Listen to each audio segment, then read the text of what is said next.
হে রব্বুল আলামিন, আপনি বুঝি মানুষের ডাকোয়ার খুব খেওয়া শুনি আমার কিছু চাইবাই।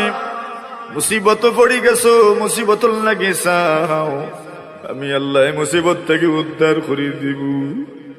খেওয়া শুনি রুগী আমার কাছে চাও, আমি তোমারে সুস্থ করে দিব। খেওয়া শুনি অভাবী আমার কাছে চাও, আমি তোমার অভাবে দূর করে দিব। হেমা শুনে গুনাহগার আমার কাছে চাও, আমি তোমার গুনারে মাফ করে দিব। আল্লাহ, আপনি যতভাবে ডাকছেন এটা সব জাতর অভাব আমরার মাঝে আছে। আপনি একবার তার মুকরম করবা, রহমতর নজর দেউক আল্লাহ, রহমতর নজর দেউক, রহমতর নজর দেউক। আমরা প্রত্যেকের জীবন থেকে অভাব অনটন রে দূর ফরমাও। আয় রব্বুল আলামিন, আল্লাহ ব্যবসা বাণিজ্যের মধ্যে বরকত নাই, বরকত দিও।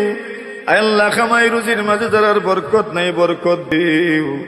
আল্লাহ, কত মানুষ আছেন বেকারত্ব জীবন যাপন করাম, বেকার হয়ে গেছেন, বেকারত্বর করাল গ্রাসে রব্বুল আলামিন জর্জরিত হয়ে গেছেন। আল্লাহ, একজন মানুষ আপনি বেকার রাখিও না, সবরে হালাল রুজি মিলাই দেও। বিশেষ করে বিদেশ বাড়ি যারা আছেন খেউরিরে আপনি নিফরমা রাখিও না, সবরে হালাল রুজির ব্যবস্থা করে দেও। ইউরোপ আমেরিকায় যারা আছেন আল্লাহ, আল্লাহ কারোর লাগে যারা চেষ্টা করা, পাসপোর্টের লাগে যারা চেষ্টা করা, রব্বুল আলামিন লিগ্যালিটির লাগে যারা চেষ্টা করতে আসেন, আল্লাহ সবরে আপনার হাওয়ালা করলাম। আপনার কুদরতি ভাবে তারার সবকিছুর ব্যবস্থা করে দিও।